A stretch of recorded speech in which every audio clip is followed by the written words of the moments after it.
Olá pessoal, tudo bem?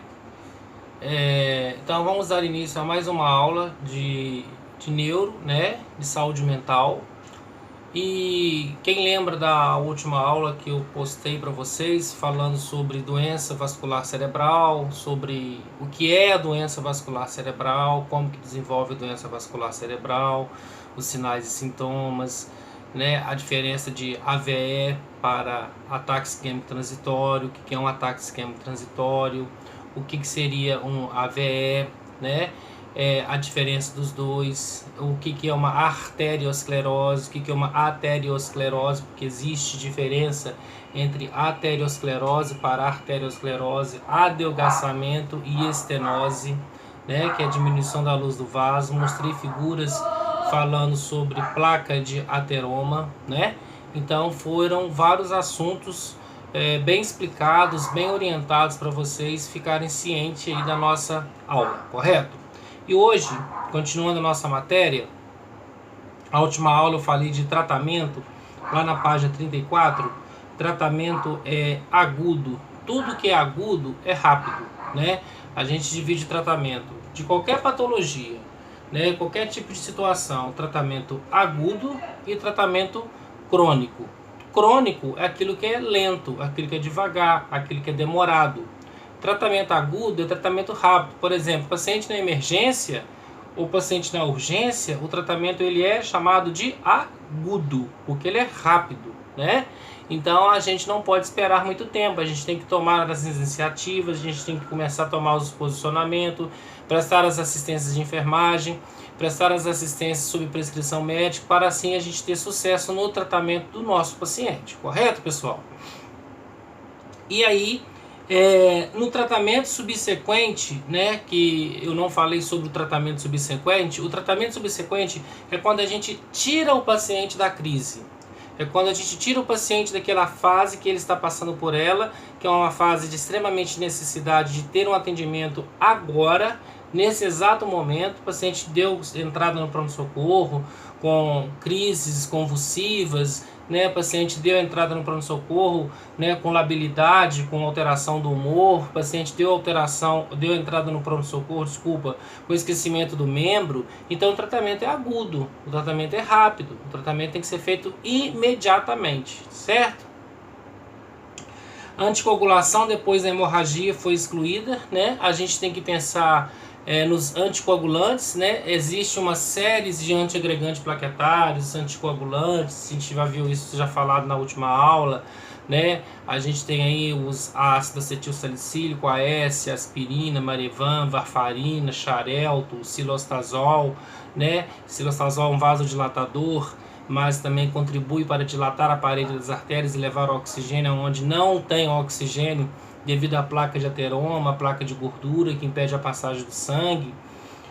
Agentes antiplaquetários, já falamos, né? Agentes antiespasmódicos, né? Para paralisias espásticas, né? O que significa paralisias espásticas? As paralisias espásticas são danos cerebrais, na verdade, quando existe uma paralisia cerebral. Paralisia, então, na verdade, espástica é uma paralisia cerebral. Então, nesse caso, usa agentes antiespasmódicos, como os bloqueadores do sistema parasimpático, tá?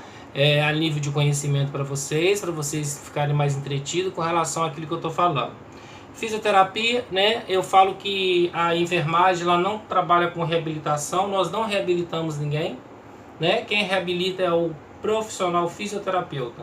Eu falo que no dia a dia nós somos 1001 utilidades, igual Bombril, né? Assim, com todo respeito a todas as outras profissões, porque a única profissão que fica com o profissional de enfermagem, a única profissão que fica com o paciente, 24 horas é o profissional de enfermagem.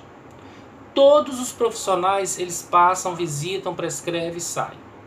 O único que está junto com o paciente 24 horas é o profissional de enfermagem.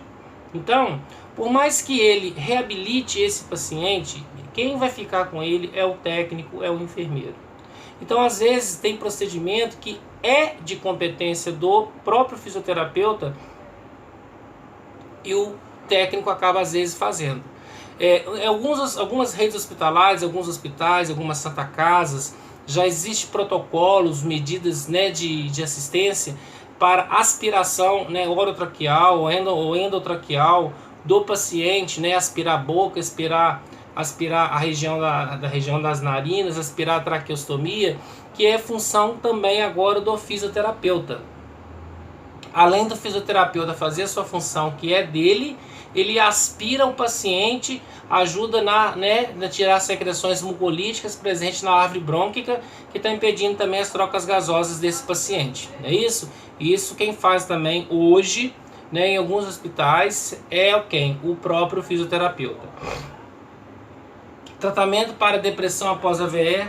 Gente, é perceptível que é a necessidade de tratamento psicoterápico com os pacientes que sofrem de AVC, AVE, que o termo técnico hoje é AVE, devido a crises convulsivas também e também a depressão.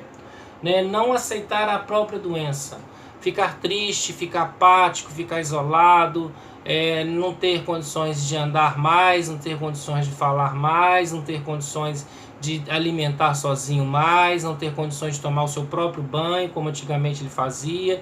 Então isso cria um conflito interno entre o paciente e ele mesmo. Então tem que ter um profissional habilitado na área também, que é o psicólogo, para trabalhar as afecções psicológicas.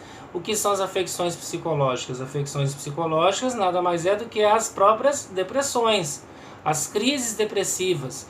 O paciente com rebaixamento aí da labilidade, alteração do humor, que faça com que ele fique alegre, triste, apático, prostrado, isolamento social, caquético, não está querendo alimentar, não está querendo ver ninguém, não está querendo conversar, devido a essas condições que ele mesmo não aceita mais ter aquela doença. Né? Porque eu andava, porque eu falava, porque eu fazia tudo e hoje eu não posso fazer mais nada devido à doença que comprometeu, né, o meu estado clínico. Então a depressão ela pode ser pertinente, infelizmente, e o profissional habilitado é o psicólogo. As complicações, né, gente, do AVE, complicações, a gente pode falar de pneumonia por aspiração. O paciente pode ficar, às vezes, muito tempo numa posição só, não ter mudança de decúbito, com isso criar secreções, né, evoluir para, no caso assim, produção de secreção, e ele pode ter pneumonia por aspiração também. No caso, paciente que às vezes a gente tem o costume de oferecer dieta nasogástrica deitado. Mesmo ele estando com dieta nasogástrica, ele tem que ficar em posição de Foley ou de Foley ou semi-Foley, ou seja, sentado, né, ou inclinado assim, que é semi-Foley. Por quê? É a mesma forma se ele estivesse recebendo um prato de comida, pela posição do estômago. Então esse líquido, essa dieta, ela pode voltar, ir para o pulmão e fazer uma pneumonia por aspiração, porque você está oferecendo a dieta ao paciente em 0 grau. Você está oferecendo a dieta ao paciente deitado e não pode. Aí nós temos espasticidades, contraturas, que são, no caso aí, o paciente fica com encurtamento do membro, né, devido à falta da fisioterapia. Então o membro ele não abre, ele não faz adução, abdução, ele não melhora a condição dele. Trombose venosa profunda é uma condição que quanto mais o paciente fica no leito acamado, sem fazer uma fisioterapia, sem mexer com a circulação sanguínea, ele pode desenvolver uma TVP, uma trombose venosa profunda. E a complicação da TVP, a complicação da trombose venosa profunda, a gente viu isso na aula passada, desenvolve o que eu chamo de embolia pulmonar, né? Desenvolve embolia pulmonar, o paciente pode aí ter complicações respiratórias seríssimas por causa de uma TVP, porque não foi cuidado corretamente. Isso também é grave. Bom, pessoal, ainda falando dessa questão toda de complicações, né, que o paciente pode ter pelo AVE, quais são algumas das complicações que ele pode ter, porque aqui são algumas das complicações, não são todas as complicações.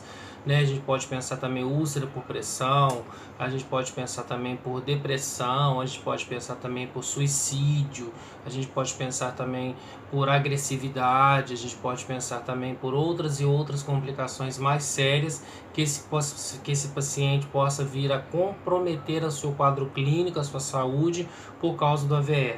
E aqui está falando também da hérnia do tronco cerebral, que o tronco cerebral ele também é responsável pela nossa respiração, correto? Avaliação de enfermagem. Manter um registro fluxo neurológico durante a fase aguda, né? Isso é parte médica, né? A gente observa, a gente avalia, mas quem faz a avaliação da parte neurológica, essa questão toda de fluxo neurológico, aperto de mão, dilatação da pupila, abre o olho, fecha o olho, aperta a minha mão, isso tudo é função do médico junto com o fisioterapeuta, né? Avaliar quanto aos movimentos voluntários ou involuntários, tônus muscular, presença de reflexos, avaliar também o estado mental dos nervos cranianos, tudo é a função do médico. Primeiro que os nervos cranianos são formados nos pares de 12 nervos cranianos, oculomotor, orofaríngeo, a gente tem também aqui está falando a questão também dos outros nervos cranianos, né, que a gente pode falar também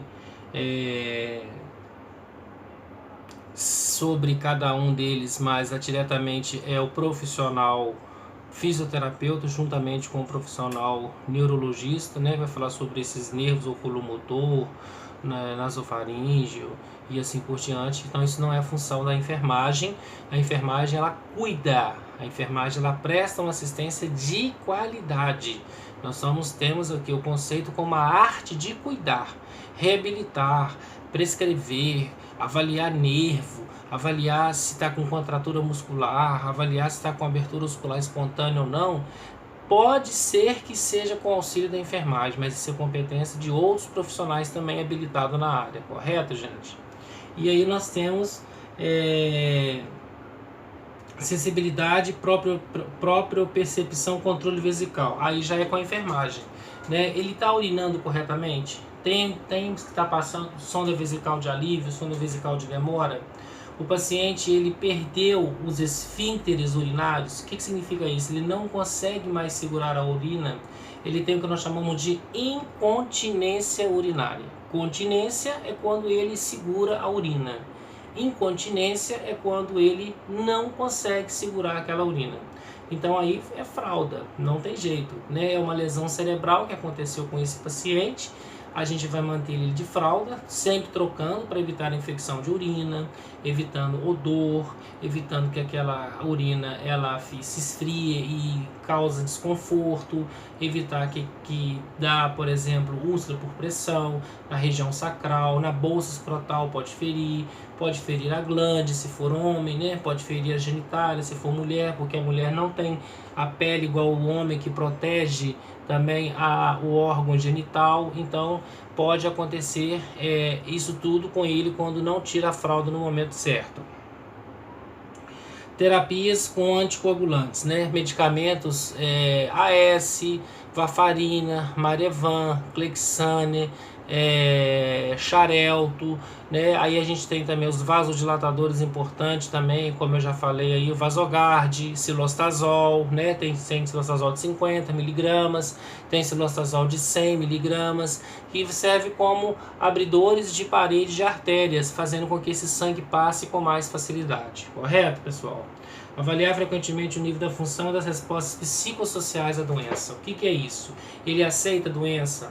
Ele está aceitando a doença? Ele consegue interagir com o problema que está acontecendo com ele? Ele não quer aceitar ninguém, ele não quer aceitar a doença? Então isso varia. A gente vai ter pacientes fechados, pacientes extremamente aborrecidos, paciente que aconteceu AVE, né?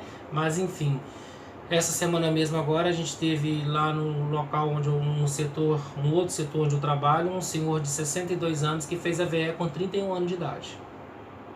Ele relata, tem 31 anos de idade que ele tem sequelas hemiplégicas. A mão dele é toda fechada para trás, curvada para trás, não consegue abrir a mão, não consegue fazer isso aqui com a mão e tem 31 anos atrás. Ele falou que há 31 anos atrás, quando ele tinha 31 anos, ele estava preparando para jogar bola, ele deu a crise de AVE. Então, para vocês perceberem que as doenças neurológicas, tanto passageiras quanto doenças neurológicas permanentes, isso serve até como exemplo para nós, não tem idade. A aneurisma cerebral, se der tempo de a gente falar sobre ela, é uma doença também neurológica, né, vascular, a nível vascular, que também não tem idade. Tem pessoas com 10, 15, 18 anos que fazem uma aneurisma cerebral, assim como pessoas com 40, 50 que fazem um aneurisma cerebral, assim como pessoas de 80 anos que fazem um aneurisma cerebral, né? Isso depende muito da circulação sanguínea. Pode ser congênito, principalmente quando dá na primeira e na segunda infância, né? É algo que é uma malformação das paredes das artérias, uma malformação da parede aí, né, da macro, da microcirculação, levando a paciente a ter essa complicação. E virando aí, gente, a apostila de vocês, né? Nós temos os diagnósticos de enfermagem, como eu já tinha explicado na última aula, que é diagnóstico de enfermagem segundo NANDA. NANDA não é nome de mulher, não é apelido. Eu já falei que NANDA é uma associação norte-americana de enfermeiros e enfermeiras que fizeram e fazem todo ano os diagnósticos de enfermagem. Assim como qualquer outro profissional tem o seu diagnóstico de enfermagem, o enfermeiro, assim como qualquer outro profissional tem o seu diagnóstico, a enfermagem também tem o seu diagnóstico. Nós também fazemos nosso diagnóstico. Nós fazemos nosso diagnóstico em cima das alterações que o paciente sente. Diagnóstico de enfermagem não é exame, não, gente. Igual tem muita gente que perguntou lá no privado. Diagnóstico de enfermagem são exames, professores? Não são exames. Eu expliquei isso para vocês. Exame é uma coisa, diagnóstico de enfermagem é outra coisa. Diagnóstico de enfermagem eu trabalho com as alterações. Por exemplo, ali está falar sobre risco de lesão devido a deficiências neurológicas. Sempre o diagnóstico vai estar relacionado à causa. Você nunca coloca o diagnóstico de enfermagem sem a causa. Igual na letra B, mobilidade física prejudicada. Eu não falei que ele está com hemiplegia, que a hemiplegia é a dificuldade do paciente, que é o termo técnico do médico. Mas eu falei que ele está com a mobilidade física prejudicada. Relacionado a quê? As deficiências motoras, relacionado ao que? A isquemia, relacionado ao que? A um AVE. Então, sempre você vai colocar as causas junto com o seu diagnóstico. Se for na prova, se for no trabalho que eu for der, e assim por diante. Processos mentais alterados. Eu falei de depressão? Não, eu não falei de depressão. Porque depressão não é o diagnóstico de enfermagem. E eu não posso falar que a pessoa está depressiva, eu não posso falar que a pessoa está com depressão. Isso ao pé da letra que eu estou falando. Que eu posso perceber se alguém está com depressão. Eu tenho esse conhecimento, eu tenho esse olhar clínico de avaliar uma pessoa e ver, poxa, essa menina está com depressão, essa pessoa está com o olhar caído, essa pessoa não é assim. Então a gente sabe, a pessoa leiga que não tem nenhuma prática na área da saúde, interpreta nitidamente como que o fulano mudou, tá magro, tá apático, tá desanimado, quer dizer, ele sem ele perceber as próprias alterações fisiológicas que acontecem na vida do homem, faz transparecer que ele está com um problema sério, e isso qualquer pessoa leiga entenda também como depressão. Comunicação verbal prejudicada devido à lesão cerebral. Eu não falei de afasia, eu não falei de disartria, eu não falei de afonia, que são nomes técnicos relacionados à dificuldade para fala. Eu falei que a comunicação dele está prejudicada. Então, na prova, se eu pedir diagnóstico de enfermagem para a AVE, porque eu já falei que existe diagnóstico de enfermagem para todas as doenças do corpo humano, existe o diagnóstico de enfermagem. Se eu desse aula de infarto agudo do miocárdio, se eu desse aula de parada cardiorrespiratória, se eu desse aula de câncer de pulmão, se eu desse aula de câncer de laringe, faringe, esôfago, o que for, eu falaria para vocês, professor, fala do diagnóstico de enfermagem para câncer de língua. Está relacionado ao AVE? Tá, porque dificuldade para fala. Câncer de língua e dificuldade para fala. Alguns diagnósticos batem, outros não batem, né? Igual o diagnóstico de enfermagem para diabetes. Alguns batem com diagnóstico de enfermagem para VE, outros não batem. Isso varia. Nutrição alterada, menor do que as exigências corporais devido aos distúrbios neurológicos. Alimentação por sonda, principalmente, ele alimenta por sonda. Ele tem uma perda ponderal de peso, porque alimentar por sonda não é igual a mesma coisa do que você está alimentando via oral, né? É complicado essa condição toda aí. E o paciente ele tende a perder peso devido a uma dieta nasogástrica, uma dieta nasoenteral, uma dieta parenteral, uma dieta via gastrostomia, né? Isso pode comprometer a sua parte da massa corporal, né? Que a gente chama de tecido adiposo, gordura, músculo e assim por diante. Diurese alterada devido às deficiências motoras sensitivas, foi o que eu falei, né? Às vezes ele vai ter que usar um Jontex, um dispositivo urinário, né? Eu vou mostrar na próxima aula. Ele vai ter que às vezes usar um Jontex. Se ele não usar um Jontex, ele vai ter que usar uma sonda vesical de alívio. Se ele não usar uma sonda vesical de alívio, ele vai usar uma sonda vesical de demora, porque ele tem uma incontinência urinária. Ele não consegue segurar a diurese. Continência urinária, ele consegue segurar a diurese a ponto de ter que passar uma sonda vesical de alívio para aliviar aquela bexiga que está com bexigoma. Então essas são algumas das complicações do sistema urinário desse paciente, ok? Gente, para quem não conhece, para quem nunca viu, isso aqui é um Jontex, né? É um Jontex, é o dispositivo urinário que a gente chama. Isso aqui fica acoplado no pênis, né? Isso aqui é a sonda que fica acoplada no Jontex para que venha a urina, passe toda por esse compartimento aqui e caia dentro do coletor urinário, né? Aqui é a parte final do coletor, onde vai ficar o vidro, né? O coletor para colher a urina. Então isso aqui é um Jontex que a gente chama dispositivo urinário. Lembra a marca de um preservativo, né? Na enfermagem a gente nunca vai ouvir falar dispositivo urinário, que na verdade isso aqui é chamado de dispositivo urinário. Pega lá um dispositivo urinário para mim. Todo mundo vai ficar assim, pega lá um Jontex para mim. Ah lá, pegou. Então, só a nível de conhecimento, esse aqui é um Jontex, tá? Não é só pacientes com quadro de AVE que usam Jontex, não. Pacientes com Parkinson, pacientes com Alzheimer que já não conseguem mais saber a hora certa que tem que urinar, né, para evitar um pouco de usar fralda, para evitar um pouco de usar, né, para evitar infecção urinária, ele usa o chamado Jontex, que é o dispositivo urinário, correto? E aí, gente, nós temos o processo familiar alterado devido à doença catastrófica. Eu sempre falo que a família, ela adoece junto com a pessoa, né? Na verdade, ter alguém em casa doente é ruim, porque você passa a acompanhar a dor daquela pessoa de perto, se você tiver um sentimento, e a gente acaba alimentando também aquela dor.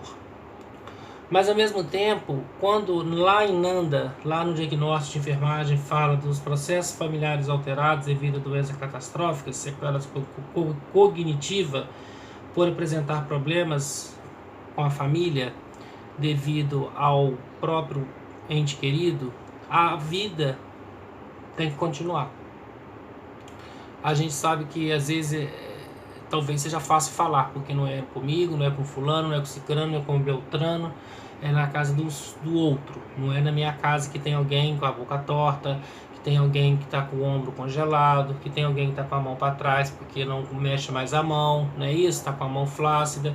Mas esse diagnóstico de enfermagem, de uma forma particular, processo familiar catastrófico alterado, não pode deixar interferir no trabalho, não pode deixar interferir na qualidade de vida das pessoas. Eu sei que interfere, com certeza interfere.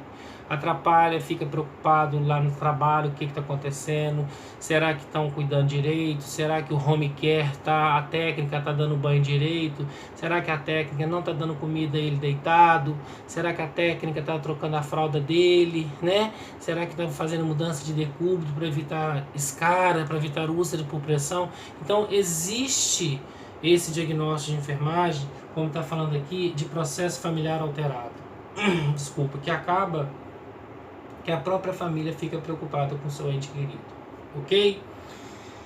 E aí, gente, falar de intervenções de enfermagem, né, ela continua na nossa apostila, falar, né, evitando quedas e outras lesões, né, paciente, a gente tem que, entre outros fatores, o que está na apostila, é bom a gente salientar, evitar encerar a casa, evitar tapetes dentro de casa, né, a gente como profissional, como promotor da área da saúde, orientar dessa forma, tirar os tapetes, tirar os brinquedos, né, evitar que pessoas, por exemplo, até essa questão de quedas, tomar banho, mas tomar banho com chinelo, né, antiderrapante, colocar um tapete antiderrapante no banheiro, colocar barras, né, corrimões, né, em volta na onde essa pessoa vai passar, por exemplo, para evitar queda da própria altura, para evitar uma fratura do colo do fêmur, da cabeça do fêmur e assim por diante, né?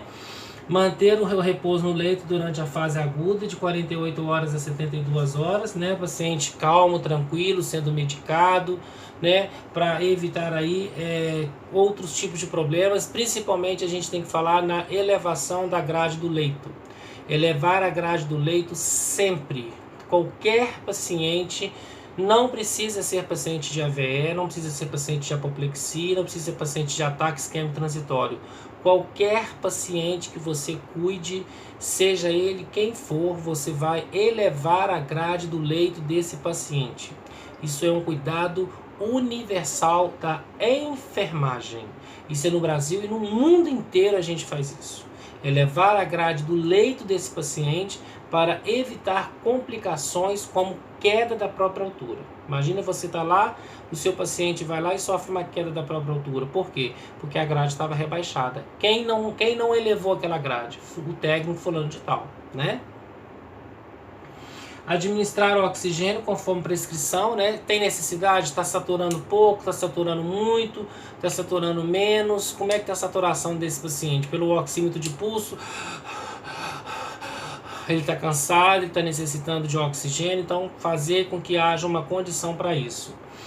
Avaliar frequentemente o estado respiratório, TPR, temperatura, pulso e respiração desse paciente e, além de tudo, sinais vitais.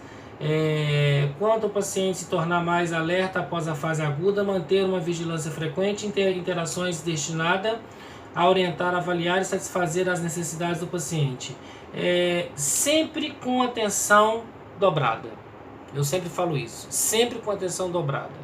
Principalmente quando ele deu a crise, quando ele fez a crise de AVE e ele precisa estar contido no leito para sua preservação, para manter a sua preservação, né? Para evitar complicações como essa queda do leito e evitando complicações do paciente. Prevenindo complicações na imobilidade. Gente, essa parte, particularmente falando, prevenindo complicações da imobilidade, isso é da função do fisioterapeuta, tá? Eu não vou ficar preso nessa parte, porque isso daqui é do fisioterapeuta, né? A enfermagem ela não trabalha com essa parte de estar usando reabilitação, movimentos com o paciente, levanta a perna, abaixa a perna, né? Colocar travesseiros entre as pernas para evitar o encurtamento dos membros, né? Quando a gente fala de estiramento muscular, né? A gente fala de encurtamento dos membros do paciente, né? Então assim, colocar o paciente de bruço, colocar o paciente em decúbito ventral, por exemplo, barriguinha para baixo, para ele respirar melhor, para ele expandir melhor o pulmão, quando ele está numa UTI, por exemplo, é função de quem? Do fisioterapeuta, claro, com apoio da enfermagem, com apoio médico e assim por diante. Então essa parte aí, ela é dedicada ao pessoal da fisioterapia. Então eu não vou ficar preso a isso, porque a gente tem outros assuntos para falar, ok? Ensinar o paciente a usar a extremidade não afetada, né? Igual está falando aí, para movimentar a afetada, que é uma condição do fisioterapeuta, né? Mais uma vez falando, paciente que trabalha com o profissional que trabalha com reabilitação é o fisioterapeuta. Não é o médico, não é o enfermeiro, não é o nutricionista, né? é o fonoaudiólogo, é o psicólogo, é o, né, o fisioterapeuta, o terapeuta ocupacional. São esses os profissionais habilitados que vão trabalhar diretamente na reabilitação do nosso paciente, ok? Otimizando a capacidade cognitiva. Estar ciente das alterações cognitivas do paciente e ajustar, consequentemente, as interações no ambiente. Avaliar como esse paciente está agora. Né? Ele está lúcido, ele está orientado, né? LOT, lúcido, orientado no tempo e no espaço. Né? Então, LOT, lúcido, orientado no tempo e no espaço. Ele tá com a labilidade, como eu já falei. O que é labilidade? Alteração do humor.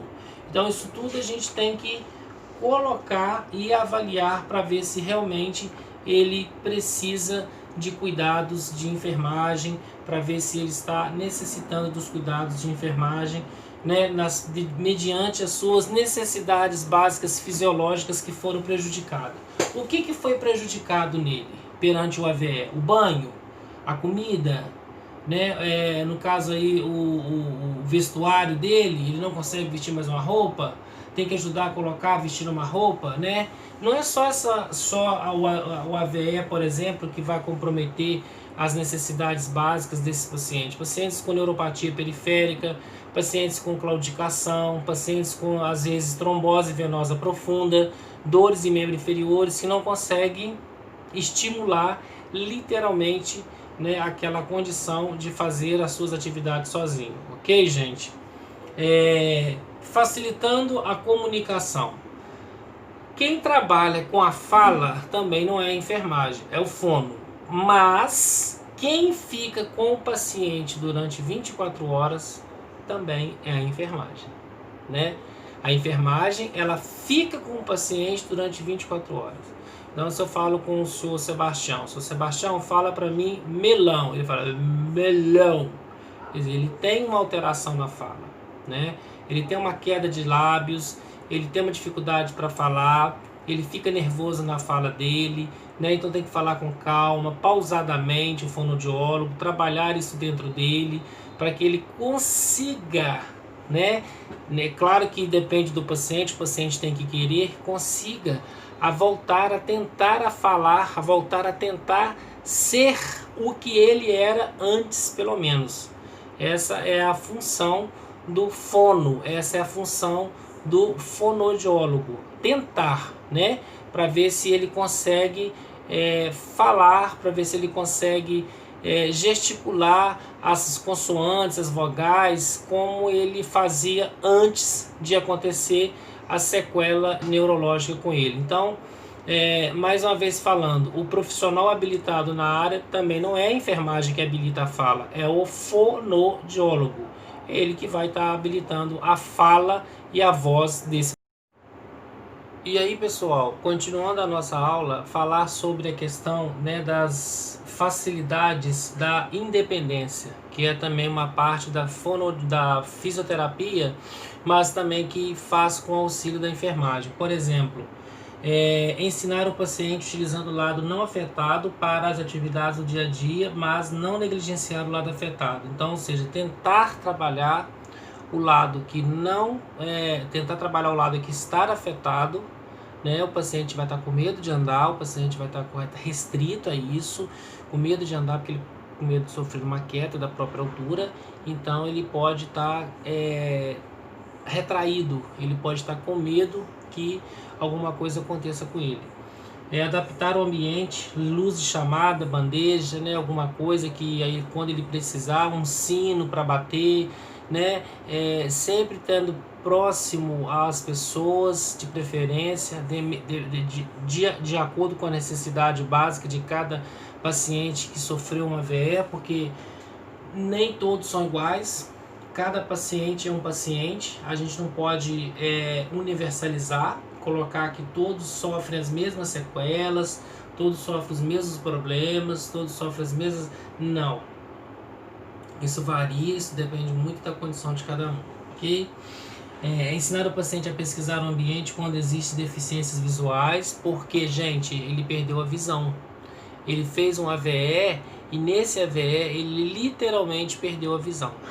Então, se ele perdeu a visão, significa que ele tem o que? Uma necessidade que alguém o auxilie, uma necessidade que alguém o ajude a ele a trabalhar essa falha, a trabalhar essa lesão, essa sequela neurológica, e para que ele comece a se familiarizar e interagir com o ambiente sem a visão, infelizmente, porque neste caso não foi a perna, não foi o braço, não foi a boca, não foi a fala, não foi a audição, não. Foi o que? A visão que foi prejudicada por causa do AVE. Estimular o paciente a vestir roupas de números maiores, é importante falar sobre isso, porque quando ele tem condições de movimentar os membros superiores, é importante que ele se torne uma pessoa independente, né? Não uma pessoa dependente. Que ele comece a articular, que ele comece a gesticular os próprios membros, e com isso a gente dá números maiores para ele ter condições de fazer essas próprias atividades, essas próprias necessidades básicas, para mostrar para ele que ele tem uma independência dentro dele, e que essa independência ela tem que ser colocada em prática, ela tem que ser focada em prática, para mostrar para ele que ele tem valor e que nada está perdido, né? E isso também, além de tudo, eleva o nível, né, do ego, do ego, do superego, do id dele, e com isso eu tenho uma estima elevada do meu paciente. Quando ele tenta fazer alguma atividade de necessidade básica fisiológica sozinho, escovar os dentes, pentear o cabelo, colocar uma calça, amarrar um cinto, né, amarrar um cadarço, ligar uma televisão, desligar a televisão, desfazer a própria barba, né? Então todas essas condições nós sabemos que tem que existe, e a gente tem que mostrar para eles que eles podem se tornar independentes, não deixar eles dependentes de tudo, porque quando a gente deixa o nosso paciente dependente de tudo, ele acostuma porque vai estar tudo na mão, vai ter tudo na mão, e ele não vai querer fazer mais nada. Ele pode atrofiar, ele pode levar para uma escara, ele pode não querer sair da fralda, ele pode não querer ir para o andador, porque eu sei que tem alguém que vai estar empurrando de cadeira de roda, ele não vai querer ir para a barra, porque eu sei que tem alguém que vai estar empurrando de cadeira de roda. Então, ou seja, eu vou virar para lá, vou virar para cá, eu não preciso de virar sozinho. Então, isso daí não pode acontecer.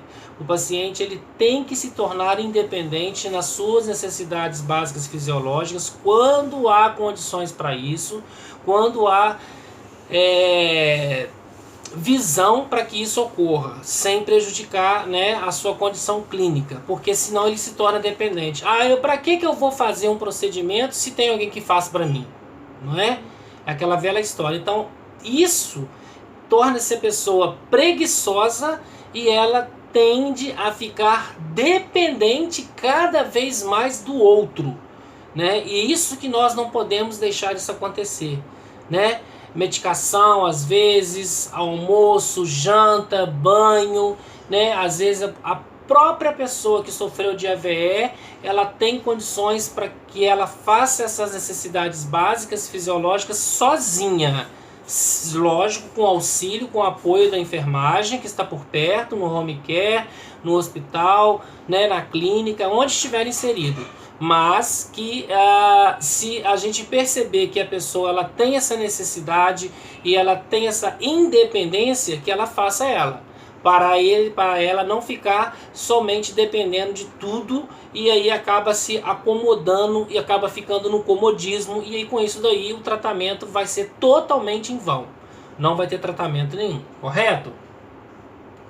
Garantir que os itens de cuidados pessoais, comadres, compadres, estejam próximos ao paciente, né? Se ele conseguir usar, tudo bem, né? O periquito, a comadre, se não, a gente auxilia essa pessoa naquilo que ela precisa. Promovendo a ingestão oral. Fazer o paciente tentar sugar com o dedo enluvado, papel do fisioterapeuta, né? Sugar o dedo, colocar gelo na boca, mastigar com o nutricionista junto com o fono, né? Para tentar que ele volte a ter essa necessidade de engolir, mastigar os alimentos e engolir, né? o fonoaudiólogo, junto com o nutricionista, vai começando a oferecer sabores azedo, amargo, ácido, doce, cítrico, porque nós temos as papilas gustativas, né? Cada porção na nossa língua é uma porção de que apresenta determinado tipo de sabor quando você coloca ali aquele alimento. Então, não deixar o paciente dependente daquilo ali para ele estar sempre colocando comida na boca dele, né? Você fazendo isso daqui para ele mastigar, não, ele tem que buscar mastigar, ele tem que buscar deglutir, porque isso que ele está fazendo é fisioterapia, isso que ele está fazendo é reabilitação, sim, para que ele não se torne acomodado, né? A palavra também é certa, falar acomodado, e com isso ele não saia do comodismo. Colocar gelo sobre a língua, evoluir para picolés e alimentos, né? Por exemplo, alimentos líquidos, semilíquidos, pastosos, semipastosos, sólido. Então, qual que é a dieta do meu paciente? Como eu falei para vocês, todo paciente, nem todo é igual a todo. Então, cada um tem um tipo de dieta diferente. O paciente A, a pastosa é líquida, a dieta é líquida. O paciente B, a dieta é pastosa. O paciente C, a dieta é branda. O paciente D, a dieta já é sólida. Ele já consegue deglutir com facilidade, ele consegue mastigar com facilidade e não tem nenhum tipo de problema com relação às necessidades básicas fisiológicas dele. Certo, gente? Lembrar o paciente para mastigar do lado não afetado, inspecionar a boca quanto aos restos alimentares, e isso já é em função da enfermagem. A gente às vezes dá um excelente banho de leito, um banho de leito lindo, maravilhoso. Às vezes a gente dá um banho de aspersão daquele, mas esquece de lavar a língua do paciente, esquece de lavar a prótese do paciente. A língua tem a sabor lingual, né? Tem restos de alimentos na boca do paciente, aquilo vai se tornar ácido, vai se tornar uma acidez no estômago, na língua do paciente, no dente do paciente. O paciente pode criar um processo chamado de halitose, que é o mau hálito. Então isso daí pode levar o paciente a ter complicações, até por questões de estética, até por questões particulares do próprio paciente. Nunca ficou com a boca suja, o paciente nunca teve essa questão de ficar sem escovar os dentes, e agora não está mais escovando os dentes porque ele não consegue, mas também não tem ninguém que faça por ele. Então cadê a enfermagem que vai reajustar isso daí, não reabilitar? Vai reajustar isso daí e vai auxiliar o paciente na escovação diária dos dentes. Lavar a boca, lavar a língua, escovar os dentes, né, para que ele tenha condições para isso, para que tenha uma higiene oral certa, completa, sem nenhum tipo de problema. Lembrar o paciente para mastigar do lado não afetado, inspecionar a boca para ver se tem restos de alimentos, como eu falei, né? Língua saborosa. Ensinar a família como ajudar o paciente nas refeições para facilitar a mastigação e deglutição. Isso é o que eu falei. Cada paciente tem uma necessidade básica diferente do outro paciente. Ele vai conseguir fazer a sua alimentação sozinho? Ele vai conseguir pegar o garfo, ele vai conseguir pegar a colher, ele vai conseguir pegar o talher, ele vai conseguir pegar o copo. A astenia muscular, que é a fraqueza muscular que tem na mão, que não consegue movimentar aquela mão, será que vai ser 100%? Será que vai conseguir devagar? Então, a própria família, ela passa por uma educação continuada e permanente pela equipe de enfermagem, por vocês, por nós, profissionais de enfermagem, vocês, futuros colegas, que vão trabalhar uma educação continuada e permanente nesse paciente que sofreu aí um acidente vascular encefálico. Ok, pessoal? Reduzir as distrações ambientais a fim de melhorar a concentração do paciente, né? O paciente ele ter essa condição de alimentar num ambiente tranquilo, num ambiente sem tumulto, num ambiente harmonioso, né? No horário correto, né? Não adianta oferecer carne cozida para um paciente que tem dificuldade para deglutir, né? Não adianta oferecer água para um paciente que tem dificuldade para deglutir. Eu tenho que colocar espessante nessa água para ficar uma água gelatinosa. Então isso vai de caso a caso, né? Conforme a necessidade básica de cada paciente. Por isso que eu falo, cada paciente ele é único, ele tem as suas necessidades básicas, fisiológicas individualizadas, né? Cada paciente vai ter as suas necessidades que a enfermagem vai prestar com toda a clareza, com toda a ética, com todo o profissionalismo acima de tudo, ok? Agora falar um pouco sobre obtendo o controle vesical na página 38, né? A urina desse paciente, né? Ele está perdendo o esfíncter, ele perdeu o esfíncter, ele não tem condições de ter esfíncter, né? Na verdade, o esfíncter é aquela necessidade, aquela vontade que a gente tem de ir ao banheiro quando a gente tem as nossas necessidades básicas, né? Que já estão sendo realizadas. Agora, quando elas são afetadas, então, como está falando aqui, a realizar o cateterismo vesical de forma intermitente, por períodos, né? Porque, na verdade, isso varia muito, como eu já falei, de paciente para paciente. Não tem como a gente falar que todos os pacientes que sofrem de AVE terão que ir com sonda para casa, ou que alguém da família, ou que o home care, ou que alguém que contrate da enfermagem vai passar essa sonda no paciente. Vocês podem estar perguntando, mas na enfermagem, no curso, nós não aprendemos que quem passa a sonda não é só um enfermeiro? Não é só um enfermeiro que passa a sonda no paciente?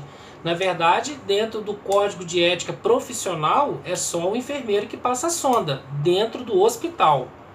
Porque eu posso ensinar um pai, eu posso ensinar uma mãe, eu posso ensinar um marido, eu posso ensinar uma esposa a passar a sonda naquele ou naquela pessoa que vai em casa, que vai embora para casa com necessidade de fazer uma cateterização, uma necessidade de passar sonda vesical de alívio e de demora, porque senão, todo dia o pai, né, o esposo, a esposa vai levar alguém lá no hospital para passar essa sonda vesical de demora ou vesical de alívio no paciente. Ensinar a técnica, ensinar a higienização, ensinar, né, o preenchimento do balonete, né, ensinar como que não deixa a sonda suja, para que haja uma necessidade de ter uma independência nos cuidados básicos que ele possa vir a ter, que ele possa vir a acontecer a ter depois que ele está fora do hospital. Porque senão ele não vai sair do pronto-socorro. Todo dia vai ter que levar ele lá para passar a sonda, porque a pessoa ela não sabe passar a sonda. Nesse caso ou nesses casos, a enfermagem ajuda, a enfermagem auxilia, a enfermagem contribui de uma forma efetiva para auxiliar as pessoas a passarem uma sonda, né? Estabelecer horários regulares de micção a cada 2 a 3 horas, ajudar o paciente a ficar em pé ou sentado para urinar, especialmente o homem. São condições que vão auxiliar ele a tentar fazer com que ele urine. Caso isso não permita, caso isso não ocorra, né, deixá-lo sozinho no banheiro, abrir o chuveiro, deixar a água cair na pessoa para estimular a sua própria diurese, para estimular a sua própria micção, uma vez que ele perdeu a sua vontade de urinar. Então tem que ter alguma coisa para estimular antes de passar a sonda no paciente, antes de fazer o procedimento invasivo no paciente, passar a sonda vesical de alívio ou passar a sonda vesical de demora. A gente vai tentar fazer com que haja esses procedimentos não invasivos, abrindo o chuveiro, abrindo a torneira da pia, deixá-lo sozinho se ele tiver condições para isso, para não sofrer queda, para não sofrer nenhum tipo de acidente. Reforçando a colaboração familiar. Estimular a família a manter interesses externos, como eu falei, a vida continua, apesar que a gente fica comprometido, né? A enfermagem sabe disso, a família ela abraça a causa, quando tem alguém que está passando mal, quando alguém não está bem, quando alguém está doente. Ensinar técnicas de tratamento do estresse como exercício de relaxamento, isso já é uma parte da terapia ocupacional, já é uma parte do pessoal da psicologia, que vai trabalhar isso junto com a família, que vai trabalhar isso junto com o nosso paciente. Estimular a participação de grupos de apoio para a família e vítimas de AVE. Se na cidade que a pessoa morar tiver, né, a gente não sabe, pode ser cidade pequena, pode ser cidade grande, mas às vezes não tem grupo de apoio ainda. Ou se tiver, inserir essas pessoas no grupo de apoio, como os AAs, né, os alcoólatras anônimos, para compartilhar as mesmas experiências, compartilhar das mesmas necessidades, discutir aquilo que pode ser melhorado, discutir aquilo ali que às vezes prendia aquela pessoa, sufocava aquela pessoa. Hoje ela vê que não é só ela que tem aquele problema, ela não é a única pessoa no mundo que sofre de AVE e assim por diante. Então vai colaborar para que ela tenha uma interação social melhor, para que ela saia ou tente sair daquela afecção psicológica que eu já falei que é uma depressão. Estimular a participação do grupo de apoio, ok. Envolver nos cuidados tanto como possível membros da família e amigos, pessoas que são capacitadas para ajudar, pessoas que querem ajudar, pessoas que são amigos, né? Trocar uma fralda, dar um banho de leito, né? Auxiliar uma dieta. São determinadas condições que o paciente ele tem de receber das pessoas que estão juntamente com ele, dentro do seio familiar, dentro da própria casa, né, que vai estar diretamente ligado a ele e que vai colaborar, né, na ajuda, que vai colaborar, né, junto ali daquilo que ele precisa. Então, às vezes, a família não tem condições de pagar uma pessoa da enfermagem, uma pessoa como cuidadora. Então, a própria enfermagem, a unidade básica de saúde, o programa Saúde da Família, a estratégia de saúde da família, a enfermeira, o médico, a psicóloga, o fono, a terapeuta ocupacional, a fisioterapia, vai ensinar essa pessoa como lidar com ela diante das necessidades básicas fisiológicas prejudicadas, que nós já estudamos isso lá em higiene, né, e profilaxia.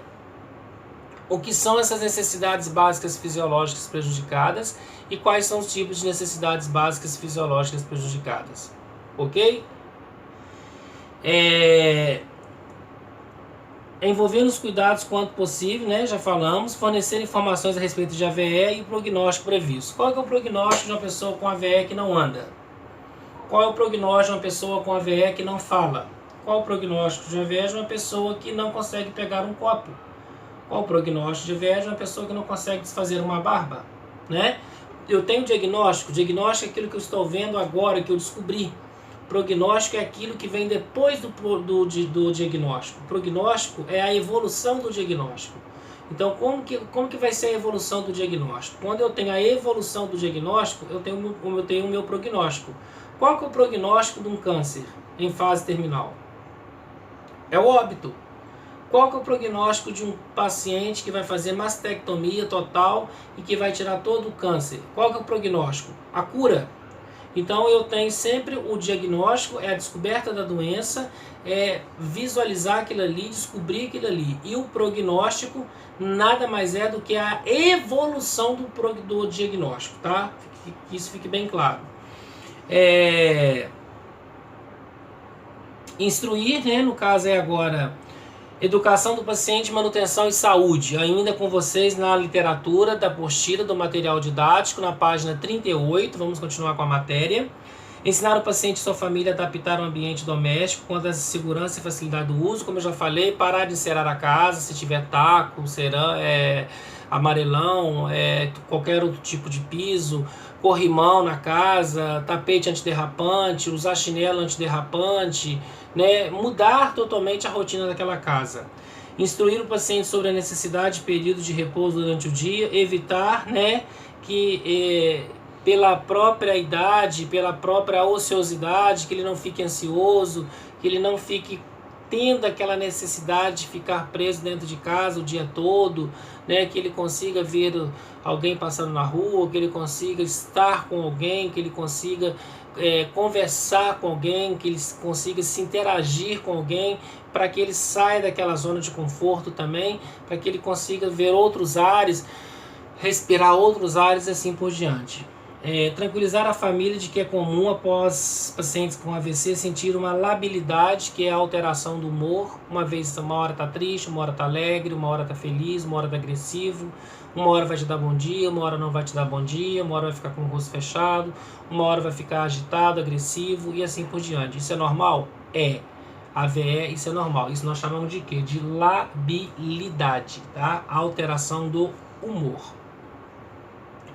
estimular a constância do ambiente sem distração, ajudar a família a obter ajudas de autoauxílio para o paciente, psicólogos, fisioterapeutas, terapeutas ocupacionais, assistentes sociais, né, farmacêuticos, fonoaudiólogos, nutricionistas, todo esse pessoal que pode auxiliar as necessidades básicas afetadas do meu paciente que sofreu AVE. Reencaminhar o paciente e sua família para mais informações e apoio para departamentos. Que departamento é esses? Departamento é aquilo que ela está precisando. É o neurologista que vai cuidar desse paciente que sofreu AVE, né? É o fisioterapeuta que vai cuidar desse paciente que sofreu AVE, é o terapeuta ocupacional, é o psicólogo, é o nutricionista, é o fonoaudiólogo, é o enfermeiro que vai estar cuidando da parte dos cuidados e assim por diante, né? Então, assim, gente, eu espero que essa aula de hoje foi uma aula de grande valia para vocês, de grande importância. Nós vamos voltar na nossa próxima aula, né? Eu já deixei claro para vocês que a nossa prova de neuro, né, de saúde mental é dia 17 de dezembro. Tudo que eu falar até na véspera é matéria da prova que vocês irão fazer, que é somente uma prova, tá?